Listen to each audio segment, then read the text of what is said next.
You're a quiet place. And welcome to another episode of Dose and a Half Cinco's. This is episode number 42. This week we are covering Dead Silence. And as we've been doing for the last, seems like forever now, we're going to be covering Street Shark Season 3, Episode 6. But before we get started, as always, I'm your host, David. I'm Stuart. And I'm bad. Well, we got another normal intro. No. Are you guys feeling all right? No, because I actually threw my voice over to the other side of the room to do it using my ventriloquism. Oh, what? That's a homage directly to our movie of the week this week. It's about scary puppets. Outside of our movie of the week this week, Dead Silence and Street Sharks, Stu, what else did you catch up on? Oh well, it's actually in our week off due to David almost having coronavirus for real this time, and we've joked about it enough over the past 6-8 months or however long. But it's bound to happen. Got a little too close to home. David just couldn't resist that bat soup. But Yep, delicious, tasty, nutritious bat soup. But what did I watch? I watched another horror movie. I don't know why, just because I saw it on Netflix. It's actually kind of not old, but several years old now. Called shit, I forgot what it's called. That's the name of the movie. Sinister. Doesn't sound very scary. Oh, okay. Sinister with Ethan Hawke. Yeah, it was pretty good. It was pretty good. It wasn't bad. I like it. What about you, Ben? Wow. Actually, I watched a shitload of stuff while you were gone because I just didn't know what to do with my life and I didn't know if I could carry on. So I had to fill that void in my life, really. It's just Simpsons. He's gonna say Simpsons. Well, besides from watching And season 5 of The Simpsons and Community, I did watch a few movies and I actually finished 2 TV series. Yeah, I finished 2 TV series. 2 new series or series you've already watched? AKA one Community. of them is new, and one of them came out, I want to say 2 years ago, and I believe it won a few Emmys. So the first TV series, movies that I watched. That just reminded me, but continue. I watched 2 movies. One was The Wizard. Do you guys know what The Wizard is? I know I've seen that before, or I've seen the. I watched it to with our longtime listener, King Bowie 555. Oh. It was literally just the story about an autistic boy who finds out he's really good at video games. So you probably heard about it. Are you saying we're all autistic? No, it was a movie about Bowie. It was literally just an autobiography of Bowie, or not autobiography. It was just a biopic of how Bowie came to be. The 1989 family comedy. Yeah. Except doesn't he have to be good at video games in order to... Yeah, he had everything except the video games. Oh my gosh, this one has Boy Meets World in it. Yeah, I know, right? Fred Savage and Christian Slater. Yeah. Oh man, that's like a late 80s, early 90s wet dream. I know. So we watched that. That was a good laugh. We also watched Masters of the Universe. So what you're telling me, you broke quarantine? This is recorded evidence of you breaking quarantine?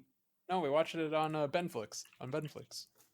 You seem to phrase it like you watched it with him together. Yeah, on Benflix. On Benflix. Well, is Benflix a physical location now? Yeah. It's in your heart. Okay. Oh, that's what that is. No, but you're able to like Netflix party or okay. Yeah, you're able to watch it at the same time. Well, so, TFTI then for that. Well, we could do it for the next one. All no, right? No. Huh? All right, okay, fine. All right, I'll just watch it on my own. Watch it with Bowie. I'll watch it with Bowie. You have a new friend with Bowie. You want to watch stuff? Well, why don't you go start a podcast with him? Where's the hang up button? Oh, don't worry. We could just kick him. It's fine. But yeah, we watched Masters of the Universe, and I did not know that Courtney Cox was in that movie. That was very surprising to me. I mean, I knew Dolph Lundgren was in it, but I did not know Courtney Cox was in it as like a teenager. It was really weird seeing her not in friends mode. We also so I finished the TV series Sharp Objects. Have you heard of that? No. Sharp Objects was this HBO limited series. It was like 8 episodes long, I believe. It's like a crime mystery Murder porn. drama. Yeah, or almost. Are you into murder porn now? Is that who isn't? usually you have to be like a housewife, like a stay-at-home mom to like be into that kind of stuff? Well, I mean, it was about housewives and everything. But yeah, it was really good. It was Amy Adams pretty much at the turning point of her career when she decided, I'm not going to do fluffy movies anymore, and she starts going into mentally ill actress mode, which is really cool. So I highly recommend it. It's really good. The ending was really satisfying.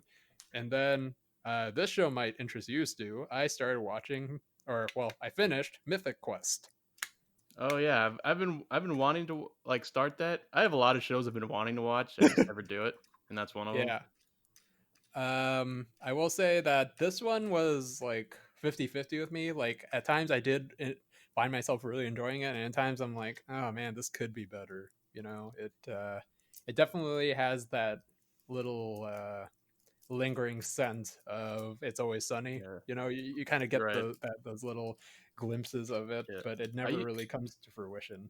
I usually don't really like it when like a lot of things like Rob, how do you say his last name? McElhenney. Yeah, McElhenney. When like people like start doing like little side projects to like, and then it like because then I feel like distance the main thing themselves from their like original IP. Well, not necessarily distance, but I feel like it makes it so that like it diverts their effort and attention from the main thing that you really like, which is Always Sunny. Yeah.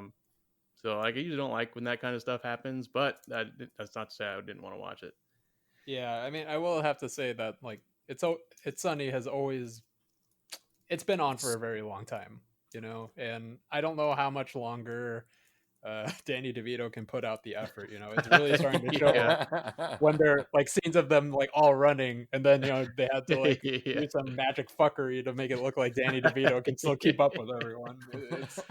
I've never thought he could keep up with them. I know. Honestly, they should probably just lean away from that and just give him a segue and just let him. Or just not write it into the script that they're running somewhere.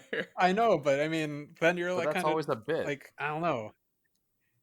I feel like you shouldn't have to write around that. At that point, I feel like they are kind of going in the elegant way of kind of letting the show kind of die off on its own, which is really nice. I don't want them to stretch it out into this, never-ending void like The Simpsons is like going. The Simpsons, yeah. Like I think it's reached that point. Yeah. Do you think we're ever see an end of The Simpsons?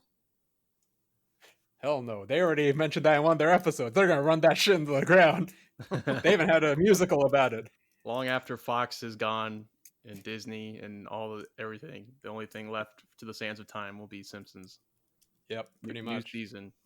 Yep, pretty It'll much. be there just as like the history books. As the sun consumes the earth, The Simpsons begins its 50th season. Oh God, I hope it's not that long. That's way 20 too years soon. from now. And can you count? It needs to be at least 5 times longer than that. I mean 33rd season. No, at least he's right. It's got to be at least 5 times larger. But that did remind me that I forgot, since this was last week. I also watched and finished the Netflix series Waco about the standoff with the FBI and the I forget what they're called, something Davidians. Yeah. That was interesting. Oh yeah, it was good. It was really good. It was interesting to see because I never really knew the details about how that all went down. So it was an interesting watch. Nice. Oh, and for Mythic Quest, David, it's about a video game development company, and the humor is kind of like a mixture of, I want to say, kind of like It's Always Sunny, but mostly leaning on to Silicon Valley. Nice. Yeah, so it might be something you're interested in. That might be. It sounds like right up my alley. And More it also has David Pudi, right? Damn, or Danny Pudi, like he Danny, was actually my from least. Abed, right? Yeah, he was actually my least favorite part of the show. What? Yeah, like his part was, I don't know, like when you close your eyes and just listen to the dialogue his character gives out, it definitely gives off the Dennis Reynolds vibe, and he can't deliver on it, which is really disappointing because I love I love Abed in Community, and But there's no he just can't do Troy. it. There's only one Yeah, there's Dennis no Troy. Reynolds. We Yeah, there's need only one Don Dennis Glover. Reynolds. He can't give off that sociopathic, uh, you know, uh, self-loving egomaniac that is Dennis Reynolds. He just can't pull it off. All right. Well, then I'll keep that in mind or try to block it out. Maybe that'll mask some of my disappointment. All right. Well, it sounds like. Wait, go ahead, Stu. Oh, I was gonna say, do you guys ever notice in shows like that, whether it be Always Sunny or maybe The Simpsons or definitely Family Guy, where characters kind of start off when the show first begins. The characters are kind of framed in one way, but then as the show progresses and the seasons go on, they start to kind of evolve into like for example, Dennis Reynolds seems to become more and more insane with each season that passes, where like Mac becomes like more and more like revealing his homosexual tendencies. You know what I mean? Yeah. Or like Family There's Guy's actually Dewey. what is it, a term for that? It's called Flanderization. Yeah, Oh, okay. Flanderization. Stupid, sexy Flanders. Yeah. That term actually came from The Simpsons, but yeah, it's like where they pretty much have this one little trait or quirk of this character, and they totally just go full steam into it and completely evolve the character into that. Like Mac's homosexuality that kind of grew to almost define him, and then Dennis's sociopathic tendencies that grew to define him. Charlie just becomes more of an idiot, and Danny DeVito I like that one. Yeah. And Frank just becomes more disgusting. Yeah, that was a good turn. He becomes less and less of a human being every season, it seems. Yeah. Okay. I was just wondering. That was my question: is if there's a term for that? Asked and answered. Yeah, because it came from Ned Flanders. And now you know. Yep. And knowing is half the battle. All right. So it sounds like you guys had a pretty busy week, just waiting on the sidelines, making sure that if you guys had to start auditioning a new host, but you guys aren't lucky because I'm here and I made it. Auditioned them, so. Yeah, I'm not going anywhere at least until the 33rd season. At least until the end of the month. That's right. Until my assassin gets here. Wait, what? What? I have the Contessa. Oh, I don't believe you. I am the Contessa. So, if you guys don't know anything about that go look up the game Coup. Go play it. It's fun. And yeah, okay. All right, let's dive into our episode of Street Sharks. This week, this is episode 6 from season 3.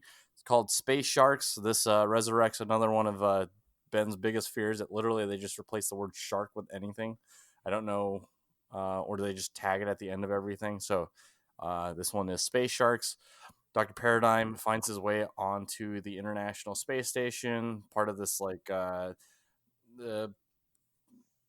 don't even know, the philanthropic effort to be able to bring food across the globe and this grain thing, and they find this alien DNA, so he tries to add that to that, and there's a struggle, and then the scientist who's trying to stop Paradigm turns into this manta ray shark thing. I don't know why that's the perfect mix.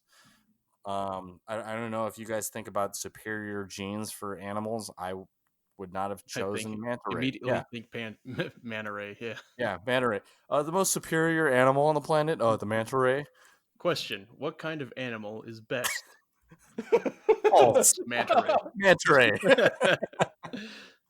Yeah, I don't know where that came from, but eventually manta ray survives. There's an explosion. The street sharks make it back onto planet Earth, and they wonder what happened to this scientist who was best friends with their dad, and we're left with a cliffhanger. That's pretty much it. Guys, any thoughts on this episode? Sharks can breathe in space. And we didn't have a montage this time. And we didn't have a montage. It would have been nice to have like a manta ray montage. We could be a montage. Wow. That was rough. Woo, it took an entire week to think of that one. How'd you guys? So you weren't actually sick. No, I was not actually sick. No, actually, speaking about that, I actually really did think I had COVID. I got tested and came back negative, and nothing. No idea. Well, it's good to hear that you're safe. What would you have gotten COVID from? What have you been doing irresponsibly? I mean, I've been postmating all of my bat soup. Wear the mask with the delivery guy. I mean, I did go out of my realm a little bit, and I did DoorDash one time. I think that might have been it.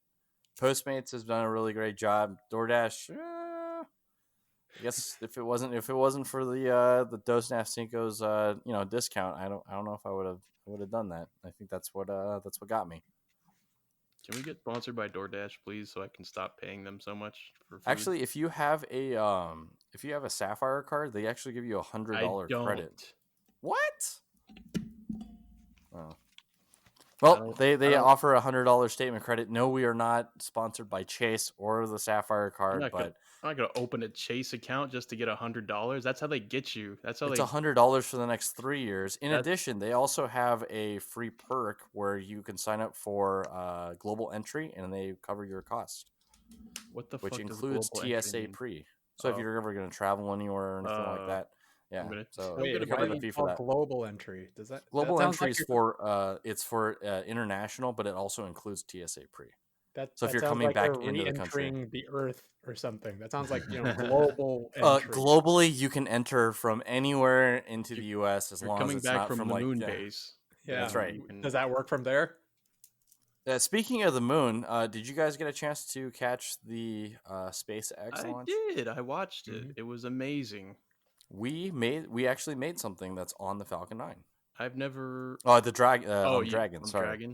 Oh, that's cool. On the it's the coupler between the shuttle and the International Space Station. We make a ring that like seals it. So if it had gone horribly, right. I would have said nope. We don't make anything on there. And here's Dragon mating with the ISS. Oh my God, they've lost pressure. If only that seal had been manufactured properly. Yeah. The footage of the astronauts floating away into space. Zoom in, zoom in into the ring and the failure zone. Oh, look, there's the label. There's the serial number and the manufacturer name and David's signature. Who is David Chen? Who is responsible for this travesty? Yeah, so that was really cool to see. Speaking of space, you guys heard about Trump was fighting with some of the guys on the International Space Station, especially our comrades over in Russia, and they're saying that we're going to be the first ones to Mars. Odds on that one from you guys. Ass to Mars. We're going to be the first ones to Mars? That's right. I certainly hope so. Yeah, he says that we're going to go back to the moon, and then we're going to be the first ones on Mars. That's step one. And I hope that happens sooner rather than later. Are we going to get Gru from Despicable Me to help us take over the moon, and then from there we can jump to Mars? What the fuck are you talking about? I'm not going to entertain this line of questioning, David, close. Because I know how oh my God, this is how he gets us watch it. This is how he gets us watch it. It's so scary. It's good. And that's what I call Cincos. All right. Well, sorry. Going back to Street Sharks, I will say this though: when I watched the SpaceX launch, I got like goosebumps, like getting to watch it launch. Because when's the last time we've seen something launch? Like since 2011 was the last time. We've seen plenty of payload, but we haven't sent a single person into space in quite some time. So that is a historic day. Yes. Damn, especially as a commercial. Marriage of private and the public, I guess. Damn. Elon got those spacesuits down, though, man. I know Holy those shit. spacesuits are fire, dude. I know. It looks like it's from Interstellar or Yeah. something. Shit, man. Like, Yeah, it looks and the good. dragon, inside the dragon, Oh, it's my like, God. oh man, what is this? Star Trek? Dude, everything's touch panels and stuff like that. I was like, It's dude, this is the amazing. future. This is the future. Yeah. So we can actually, I was on their SpaceX website. We can charter a flight. All right, let's do it. To send something. It doesn't. I don't think they're letting people go up. Oh, yet. But we can send stuff. It's just only costs $1 million a payload. okay. That's it. That's no So big deal. yeah, we'll start the Patreon link and the GoFundMe. We're gonna be able to just tell SpaceX, just tell Elon, look, those who have Cincos want to send something up, and I'm sure he'll do it. Yeah, our boy Elon. Yeah, our friend Elon. So if you guys were able to send something out into space, what would you guys want to send? We'll start with you, Ben. The triple nacho cheese chicken chalupa. Yes, I knew you were gonna say something about Taco Bell. What about you, Stu? I was gonna say like some of the. I was gonna guess like a $5 box, like one of the $5 boxes. Oh like fuck! Wait, which one? The nacho. I reset all of them from 2019. No, it's gotta be the nacho fries one because that one's a historical nacho landmark. fries and the naked chicken chalupa $5 box. Oh my god! Everything's got to be historical landmark. It has to be historical. These are all, dude. It doesn't have on our menu anymore. We gotta send right. it up. We gotta preserve it. We gotta show all these other ancient civilizations that mankind has made significant progress. Yeah, I think when they launched Voyager out into space, they included a Mandu Baja Blast. yeah. It was fueled by Baja Blast. Can you imagine the space shuttle, the like Dragon, completely just slapped with stickers of all these like fueled corporate by Mountain sponsors? Dew. This launch is brought to you by Baja Blast. What about you, Stu? What would you put in the? That's going to be space payload? Travel in like 80 years, but I know. Postmates from from Earth all the way out to our moon base. It's going to be sponsors everywhere, like all stickered all over the rocket. I would send a 6-month supply of let's see, I think potato chips might be good, but then inside the box it would just be me. You want to go? Hell Actually, yeah. the craziest thing is because they can't get out of the spacesuits and there's no toilet on the actual space shuttle, they have to wear diapers the entire trip. It's 18 hours. So I can hold it for 18 hours. Yeah, make sure just pack and plan accordingly. Damn, send me up right now. I'm already ready to go.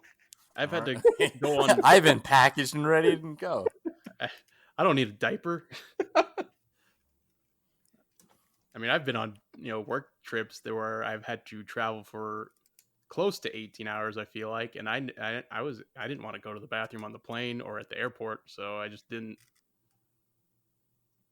Because I'm not a child who can't hold it. 2 minutes into the launch. Fuck, where's the bathroom? I gotta go. Can we stop this thing? Wait, stop the launch. Because I'm about to. All right, never mind. No, never mind. Yeah, no poop jokes. We can get. Sorry, Joe. Yeah, sorry, Joe. All right. So, any other thoughts about this week's Street Sharks episode? I don't even think we gave one, but yeah, I mean, this one was kind of a whatever. I mean, Manta Ray is superior genes alien thing, and Ben saves the day with another alien translator. Come on. I do want.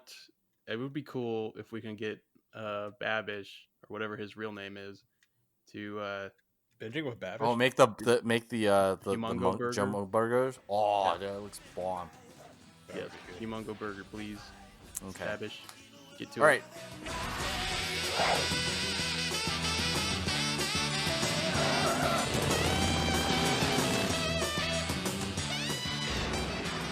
All right, let's go ahead and we'll leave this segment. We'll jump straight over the box office rundown because it looks like still movie theaters aren't completely open. I mean, it's still dominated by that one IFC film, The Wretched, but the number of theaters did increase to 99 over the last 2 weeks. Nice. So I don't know where this movie is showing, but its total gross is $1.1 million now. Hey, I forgot. I didn't bother to check. I just kind of assumed. Ben, did Regal continue to charge us for the subscription? I believe they didn't, and they put a freeze on it. Okay. Yeah, I know AMC didn't. Yeah. Okay. AMC did not? Did not. No, Oh, they so froze it and then they stopped charging, I think, maybe a month in. But I was like, I didn't go to the theater this entire month, but I guess if you really need my $24.99 to survive, I can help you. Kind of as a donation. Start charging that $24.99 convenience fee these past few months. Seriously. Wait a minute. And another $24.99 surcharge and $24.99 taxes. What the heck is this thing? I feel bad, as bad as someone could feel in this situation for like the Montclair Plaza Mall or whatever. They're building like this brand new AMC is going to be all nice and new, and then this happened, and now it's just been sitting half built for the past, like, I don't know, however long this has been going on. Well, good news is that AMC might not be going bankrupt and will probably survive through all this. I know there was some scare at the beginning of this whole pandemic where they were saying that, with all their their financial history, they might not be able to pull out of this, but it looks like they're going to be okay. Yeah, so they apparently, I guess it's mostly because of the fact that they were able to like raise a lot of funding. Same thing with Hertz. Hertz actually Rent-A-Car was actually in really big trouble. Oh, thank God! I really need to rent a car next month. Oh, thank God! And the last 3 weeks, there's been quite a rally in the stock market, and everything is literally green. So I'm sure it's probably partly due to that fact that they're able to raise some cash and some bonds and stuff like that, so that way they can stay afloat. I don't know when the theaters are actually going to be open. I think probably end of July, early August. It might be July. I know the first that week of July. Well, sometime in July before the opening of Tenet, because I believe Cinemark is opening quite soon. Cinemark is one of those theaters that are really making a push to open up soon so they can start doing business. The CEO has made like public statements saying that you can come into our theaters without any masks or anything. So I don't know. That it seems we will guarantee you that you test positive for COVID. No, I mean they're putting in all these weird restrictions. Like you can watch the movie without a mask, but then you have to go in with a mask. You have to come out with a mask. I'm assuming when you're watching the movie, you don't wear a mask so that you can eat your concessions or something. No, we'll make a mask just with a straw that you can suck up your popcorn, and you just gotta wear like a boba straw. Yeah. Yeah, except for you'll just have a bunch of people just coughing and choking on it because they won't know when they're gonna get the actual popcorn. And then you can accuse them of COVID, and then the secret Cinemark police will take them out and shoot them, and then burn their bodies, and then convert their body fat into butter for the popcorn. This sounds like a book I've read. Yeah, it's called Soylent Greens. Oh, okay. But yeah, it's made out of people. I know that Warner Brothers is really pushing hard for Tenet release because they are not budging. I know a lot of movies, even releasing later than Tenet, have kind of played chicken with this whole COVID thing, and they have backed out. But Tenet is one of the only major releases that have stood its ground and saying that they are going to release in July no matter what. So they even released. Why that date though? I mean, July 17th. What's so special about 7/17/20? Nothing. It's just that one date's as good as any. Yeah, I mean, the sooner they can get out, like they won't have any competition. If they can pull this off, they will have absolutely no competition. They'll be the only major new release in theaters. They will break. Nope. Number one in the box office will be Scoob. Man, it sounds like you really want to watch Scoob. Wait, if we can mention Scoob at least 3 more times, we get paid. Scoob. Okay. That's 3. Excellent. Here's your free ticket and admission to Scoob. Here's a lifetime supply of tickets to Scoob. And Scooby snacks. Wow. Well, I can't be mad at that part. Yeah. No, the dog treat. Oh. What's the difference? Not the graham cracker. I guess for Ben it really doesn't matter. All right. Graham cracker cocktail. So that's our box office rundown. I guess we will probably see something probably the first week of July. July 4th weekend sounds like a pretty big weekend to be able to have movies released. So maybe that's what part of the plan is. Do you think if Ben? Do you think if movie theaters were to open earlier instead of on July 17th, let's say a week or two earlier, do you think they would move the Tenet release up? No, they wouldn't move it up. I think that requires way too much coordination at this point, especially with everything going on right now. I think they are going to stick with the July 17th release date just because, well, they don't have any reason to do it if, to move it up because they have no competition. Like, there's literally nothing coming out. So it's a safe gamble for them. Well, not a safe gamble. It's a gamble, but this is their safest option. Okay. All right. So that pretty much will do it for our box office rundown for this week. Let's hop on over to our movie of the week, Dead Silence. Stu, this was your pick. How about you tell us about it? But didn't I do it last time? Yeah, no, I did it last week. Oh yeah, he did do it last week. Oh shit. Well, then that means Ben hasn't done one. Okay, fine. You want me to do it? Yeah. Okay, fine. You ready? Okay, fine. We are both ventriloquists. Okay. Ventriloquists. We are both ventriloquists. We practice every day. He carries the baskets. He carries the paper roll, and we don't have sis. But there is one thing that's for sure, my friend. We are both ventriloquists. All right. So the synopsis is the movie opens with Jamie and his wife. Shut up, David. Lisa. I'm gonna do what? it. Oh, if you do it, we'll be here for 15 minutes. no. Hold on, let me try. I really want to try it again. Okay, I'm starting the timer right now. Go. All right. Jamie and his wife Lisa find an anonymous gift. It's a ventriloquist doll, and it ends up killing her. And it leads him back to his hometown in Ravensfair. And while he's in Ravensfair, he unravels a horrifying truth about his family and his past and all the strings that are attached. And we'll see how he does with all of that. Done. Jesus, that's 32 minutes. Fuck, dude. All right. We'll start with Ben. Ben, have you seen this movie before? I have not. I have never seen this movie. Thoughts? I will say that I like that that plot device, the one that they use for the I guess whenever there's evil near, there's some sort of threat that's immediately nearby, where everything goes silent. That silence was pretty cool. I thought it was a really cool idea to do that. However, I don't know.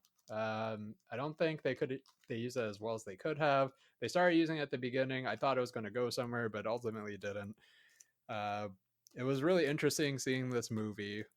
It definitely had potential, and it really shows, especially with the director and the writer. The director was James Wan.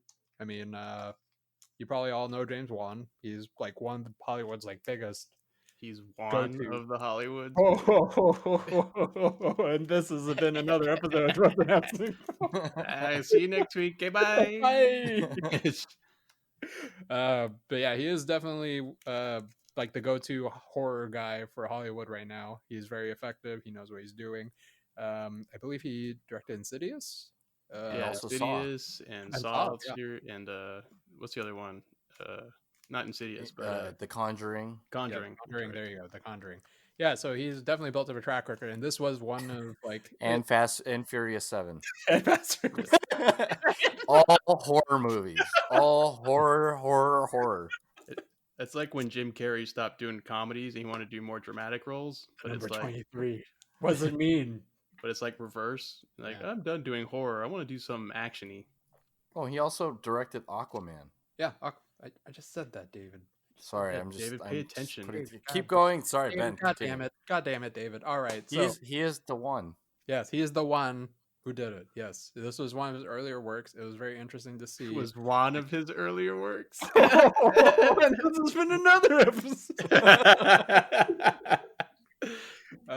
But yeah, this was also a collaboration with what's Lan Whaley? Is that his name? I can't remember. Leigh Whaley? Crap, I can't remember his name. But Leigh Whannell. Yeah, Leigh Whannell. He was the guy who directed Invisible Man and Upgrade. So it was really cool seeing this collaboration with them at the earlier stages of both of their careers.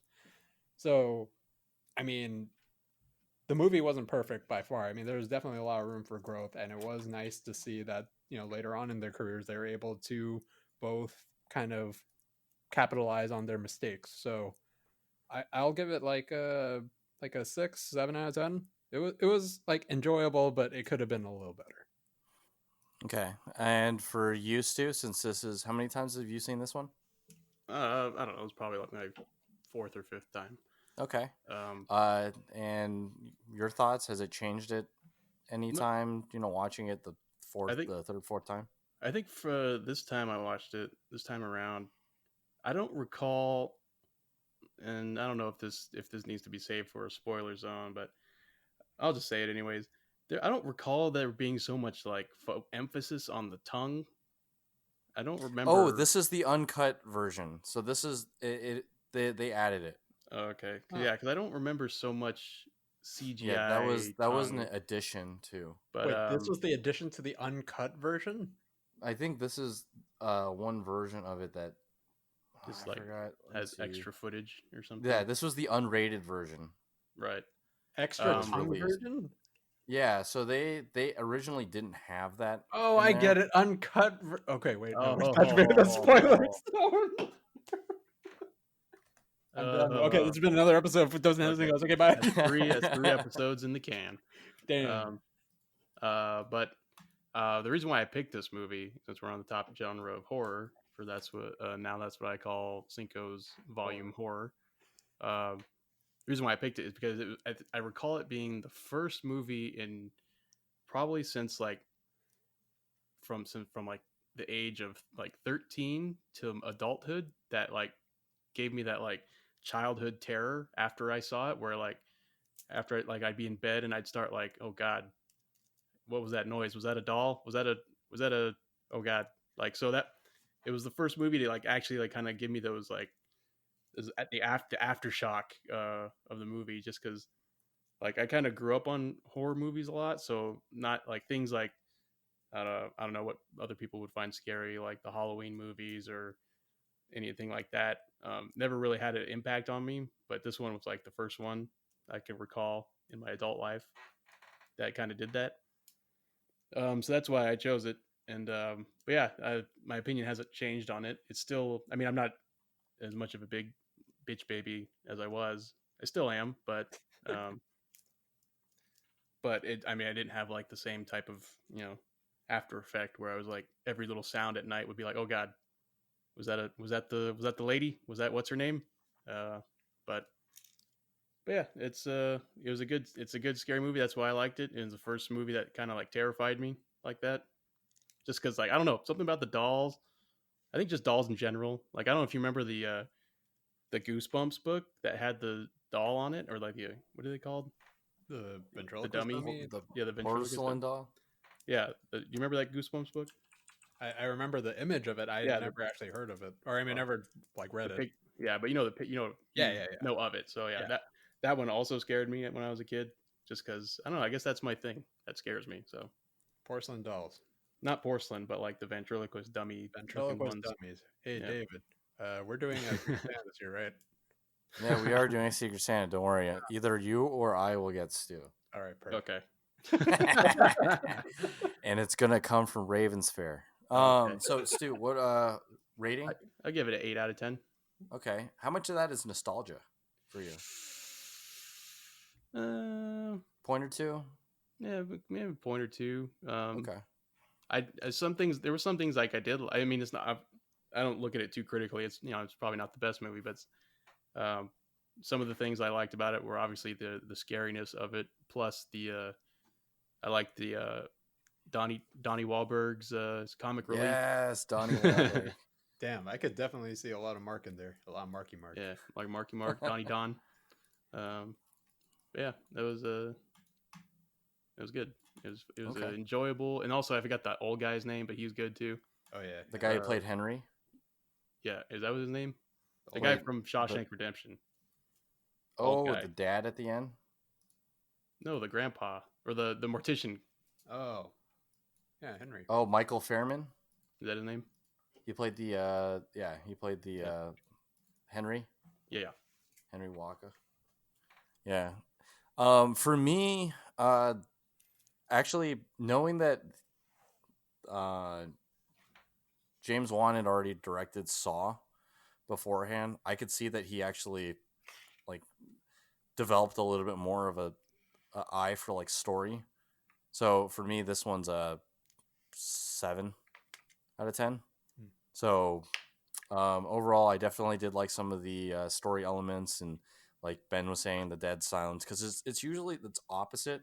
Usually, when it comes to horror films, usually they start spiking the music to kind of like and give you a kind of anticipation, and they did the opposite for that. Proto Quiet Place. Yeah, so I thought that was a pretty good thing. I felt like the pacing was a little bit weird, but overall the story was not too bad. But it definitely caught me off. Like the ending caught me by surprise. So I will say that I was kind of surprised by how this ended. So yeah, so I give it a pretty good favorable rating. So yeah, so overall Ben 6 out of 10. I was a 7 out of 10, and Stu's an 8 out of 10. Yeah, Any other two? After hearing what Stu had to say and how it kind of impacted his life, I want to change my score. Give me 2. Give me a 1.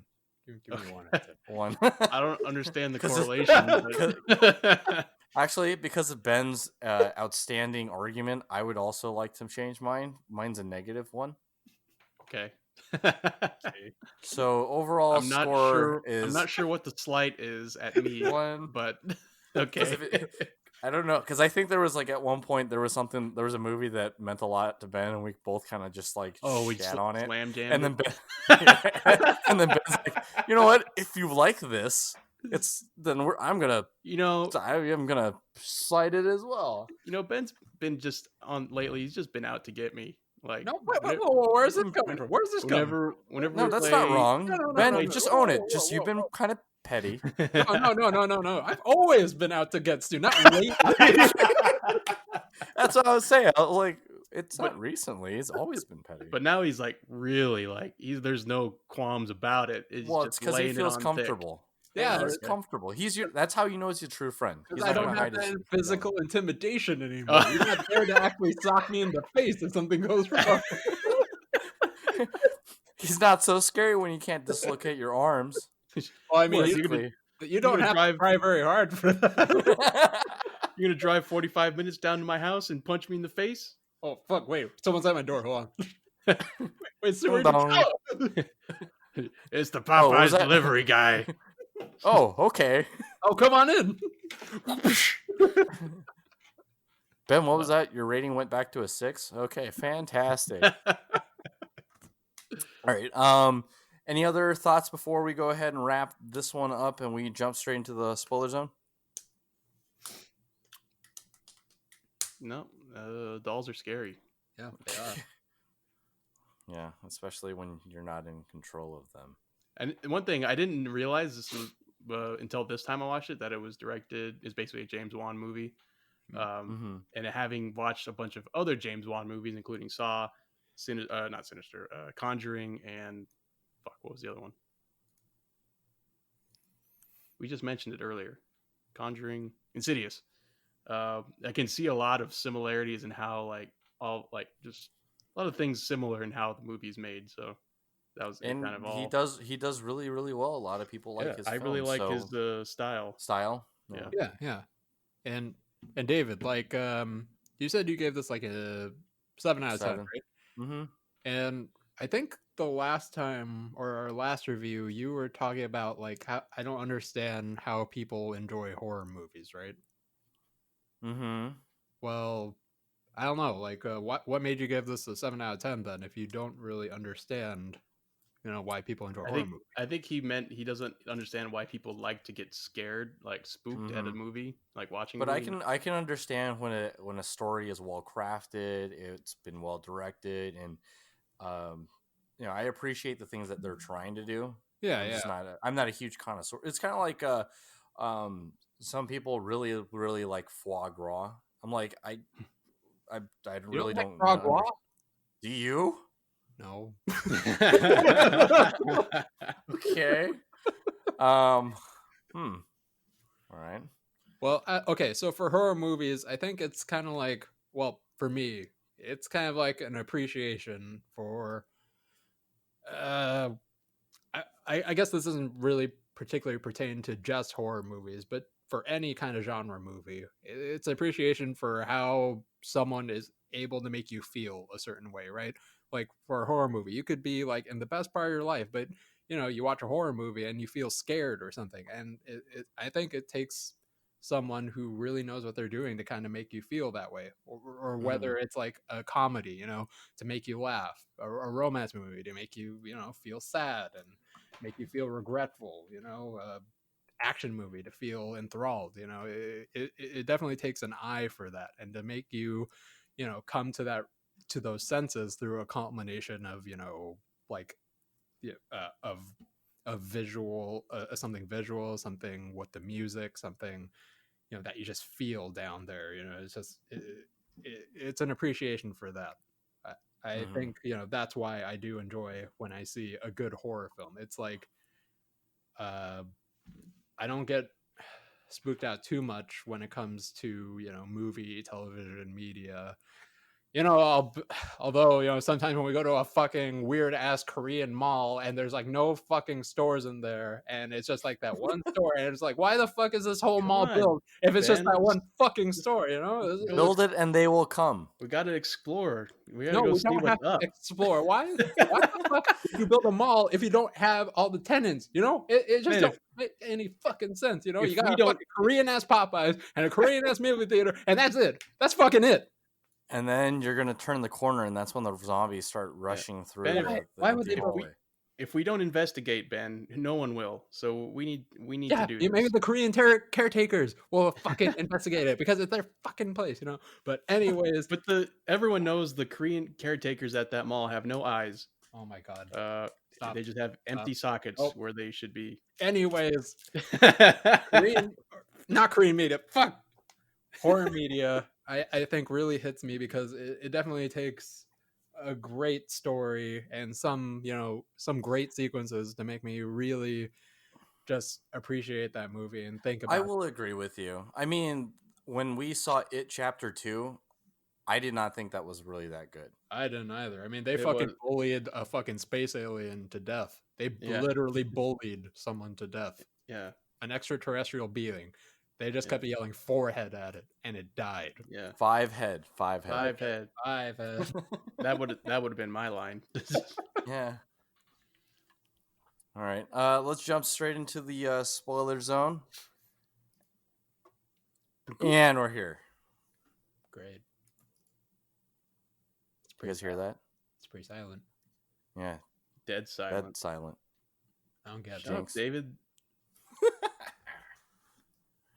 At least it wasn't like some like laughing clown or whatever. I like the. We're in the spoilers now. I did like the fact that they used Mary Clark instead of the doll as the story device. Mary Shaw, Mary Shaw was the one who was the one that was stealing people's tongues. I thought that was kind of interesting because usually a lot of times possessed doll or something. Yeah, instead of it just being like, kind of like Annabelle or dude, Annabelle was Chucky. A stupid fucking movie. Yeah, it kind of was. The doll was not even like a part of the movie for like 90% of it. Yeah, that's pretty fucking stupid, dude. That was a waste of time. Sorry, it really was. No, so I appreciated the fact that they kind of went behind it. They kind of like kept you in suspense. You had no idea, and then at the very end, it hits you. By the way, like the entire town was a freaking puppet. Everybody was a puppet, and I was like, "What?" Yeah, the entire town. Well, I mean, all the major players, right? So all four of them. The detective turns into. Wait, no, that wasn't. Well, what I mean, was? I didn't get that the entire town was just being possessed by. Well, they couldn't be because as she showed that she actually has to have hands on them to puppeteer them. So, wait, okay. So I have this weird. Well, I have a question about this. So Donnie, right? He's a detective, right? Mm-hmm. So he should, probably have some sort of knowledge about what's going on with these these murders or what these deaths, right? Mystery disappearances. Mystery disappearances. Yet Mm. all the people who have died or whatever, in there's been a string of similar deaths where their mouths are cut open and their tongues have been cut out. And he Right. doesn't piece this together. Well, I don't think He was from he's out of town. I think he's from not Chicago, from that. right? Like Oh, out of town. it'd be like from the detective in Irvine came to investigate something in San Bernardino or something. Oh, what So the fuck? Doesn't the police department know? I mean, like no one finds this mysterious that like, oh hey, this maybe person it's got their tongue cut out. maybe it's Ravensfair is an unincorporated town. They don't have a police station. Maybe Ravensfair is dumb as There fuck. was- All right. No, Ravensfair didn't have any people left. Remember, like during that like first drive-in sequence, like everything's boarded up and shut up. That is a good point. You never really see any other people other than the mortician. Wait, really? The mortician, his wife, his mom, which is Ella, which is the perfect doll, and then the detective who follows him there. That's it. There's his dad. Although you'd have to assume there was like a motel worker because Yeah, he got motel rooms, but that is a kind of interesting thing. You never actually see anyone else, so maybe that's possible. Who knows? Okay. I mean, to me, that's the way the story read to me. And so at the end, when they showed that the nerd, like the book, the photo album, I'm just like, oh, okay. So they had changed. She had figured out a way to be able to get everybody and to trap him, so that way he couldn't have. So like his family would never have another line of people. Yeah.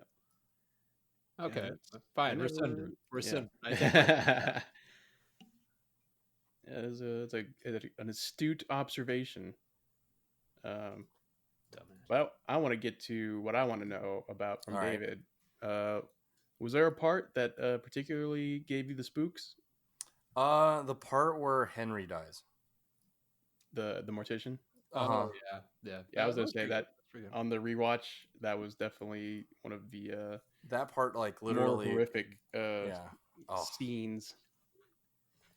Because you the way I felt the entire time was he survived before because he knew that not to scream, and this one time he screams. Why? You have the antidote. You know what how to solve it, right? You know what to do, and you do it. Why? I thought it was really interesting that as Detective Lipton or Donnie's character is falling, he screams, and then she swoops in and snatches him. That's like a technicality. I was just like, I was like, that's he's gonna die anyways. That's right. That was bull crap. That doesn't count. Yeah, but and I thought there was gonna be something with like his shaving thing. You know, it's like he's always using it. I'm like, he's gonna like cut his face open with this shaver or something. But no. No, he'll never have to shave ever again because he's like a doll. Pops out of his pocket. That was the juxtaposition, was the fact that he had the doll in his room and he was shaving. He goes, "Oh, you don't have to do that because you're a doll." And then the razor comes down and it goes off, realizing that he's never gonna have to use that again because he's dead. The razor is a major character in this movie. That's right. That one's the only thing that is not a puppet. Yeah. Great. I don't remember there being so much clapping for. I don't remember there being so much tongue play like in the. It's because it's the uncut version. It's the uncut version. I think that's what it is. The uncut tongue version. Mm-hmm. Yeah. Yeah, I like. What to say?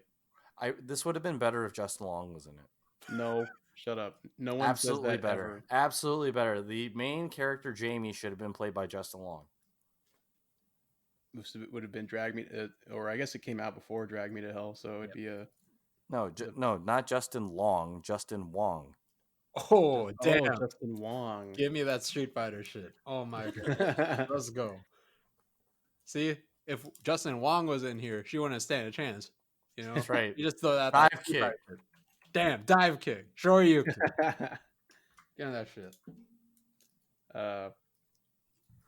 Although one thing about James Wan, I was just pulled up here when I was looking at the list. This has a TBA, or he's just a producer on it. Never mind. That's unfortunate. For what? For a movie called The Crooked Man, which I guess is in the works. Which I hope that gets made because that's a pretty creepy story, Crooked Man. Well, I think I only watched it I knew it from an RPG Maker game that Markiplier played, but it was creepy as fuck. So, well, who knows? I mean, he definitely has the capacity to do it.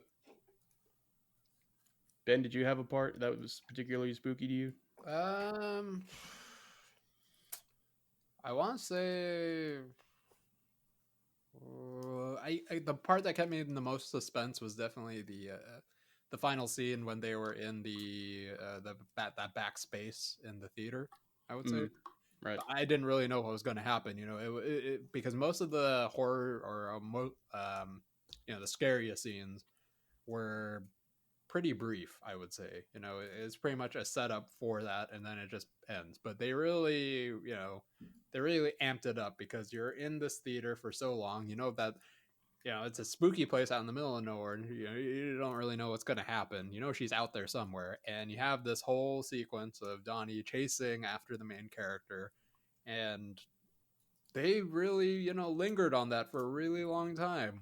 Like they spent a long time establishing that the main character gets to the theater, another long time to establish that Donnie is chasing him, them finally meeting up, and then like that third revelation of, hey, there's more to this theater than meets the eye. And then they get to all the dolls, and it's just like, holy shit, what's with all these dolls? And then you go through them, and it's like, oh fuck, one's missing. And just keeps building and amping and amping. It's just like, fuck, just hurry up and get it over with. What's the big fucking reveal and scare? And you get to this other doll. You don't even know what this fucking doll is. They never even go over it. It's just a creepy ass clown doll. Like, they never acknowledge it. All these other puppets and dolls are modeled after people, but you got this creepy ass clown in the corner that's just on a fucking rocking chair. I'm like, fuck, what is this thing? Maybe did you guys catch the cameo of the Saw doll in that scene? Oh, I didn't. Jigsaw was in it? Jigsaw doll? Oh, I didn't see it. No. So if you go back to that movie, and on the way to talking to the doll at the end of that like top portion, like you'll see it, he's sitting right at the bottom of like one of the posts. Oh, I was like, oh, like I didn't know that James Wan directed this. I didn't really look into too much of the film, but then I saw it. I was like, is that the Saw doll? And I looked it up and was like, oh, I guess there is a cameo. And that makes a lot of sense because that's a homage to some of his previous work. Oh, how about that? So, yeah. And also, like the ending where the revelation, that was pretty much the straight out of Saw. Like the way they cut together all like the pieces to like kind of help anyone who didn't quite get it yet. Oh yeah, they did the same thing at the end of Saw. Hey, what? Yeah. Okay, since this is kind of like a nostalgic piece for you, what was the most impactful part of this movie for you, Stu? The part that like stayed with me the most? Yeah, definitely. I think the part that kind of stuck with me the most was the part towards the end when the Donnie and the main character, I don't remember his name, forgettable guy, Jamie, they're trying to flee the the now burning theater. And as they're fleeing, it keeps showing the Mary Shaw in pursuit of them. And just the way that she kept kind of like floating towards the camera and with like these just a dead stare, that I think that part was probably impacted me pretty hard, just because like I don't know, just they did a really good job like with the effects and makeup, that it was just terrifying to me just to see her doing that. And then also the very end, right before the credits, where they kind of show you showing you like the pictures of the people turned into dolls. Those were very unsettling pictures. Yep, that was, yeah. Plus, the mortician guy getting his fucking lower half of his face ripped off. That was cool. But yeah. So, I mean, this is the second movie in a row that the protagonist does not survive the encounter. Yeah, I do like those kind of horror film endings, something bleak, something that kind of sticks with you. The horror films are supposed to be that. It's not supposed to leave you with a good feeling. Yeah, it's not supposed to leave you like a sense of despair. I think it was also interesting. Both of these movies ended with like a kind of a twist ending, where you think they're about to make it, and nope, Psych. they don't. That's the wrong ending. I thought I was gonna get one satisfying one, and I guess I didn't. You got the other one. Okay. All right.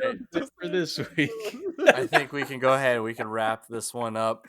All right. We're gonna exit the spoiler zone right now. The movie of the week for next week, as part of our That's What I Call Cinco's, is my pick. A Quiet Place, mostly because I enjoyed it, and also Quiet Place 2 should be released some point this year. And it didn't scare him too badly. Yeah. It was scary how quiet it was in the theater, and I was couldn't trying eat to popcorn at all. That's right. You couldn't do anything. Like a cement mixer. We actually, actually, I think I had a Slurpee when we were in there, and literally, you know how at that point where you drink it and then you have to tap it to be able to get. Yeah. I couldn't even do that. I was like, "This is the worst." I still have half a Slurpee gone, and I can't do anything about it. Wait, is that did we all go see that together? And we went to Bevmo beforehand, and that was awesome. Wait, yeah, that was a lot of fun. Or was I there? I don't know. I don't know. It was me, Evan, Stu definitely was there. Yeah. Stu did not Thomas. Spill his drink. Nope, not this time. Yep. What theater was that at? Which theater was that at? Glendora. AMC in Glendora. We went to Bevmo to get a bunch of little liquor bottles. Oh, I was there. Yeah. Oh, okay. Yeah, that was fun. That was awesome. So that was good. So yeah, that should be a little bit nostalgic for that, and also a prequel to, anticipation for something that will be coming out the rest of this year. That pretty much will do it for us here at the Dos and a Half Cincos podcast. Make sure to check us out on our live stream every Thursday at 7 p.m. We haven't decided what game we'll be playing, but we hope to see you guys there. Make sure to drop a like and a subscribe in our YouTube channel, and drop a comment. Let us know what you liked, what you would like to see us review next, and make sure to stay safe out there, whether you're protesting or just staying 6 feet away from other people. Be safe, and we'll check you guys on the next one. As always, I've been your host, David. I'm Stuart. And I'm Ben, using a ventriloquist technique. Okay. And don't forget to tape your Reiki Masters. We'll check you guys on the next one. Okay, bye. The next one. Okay, bye.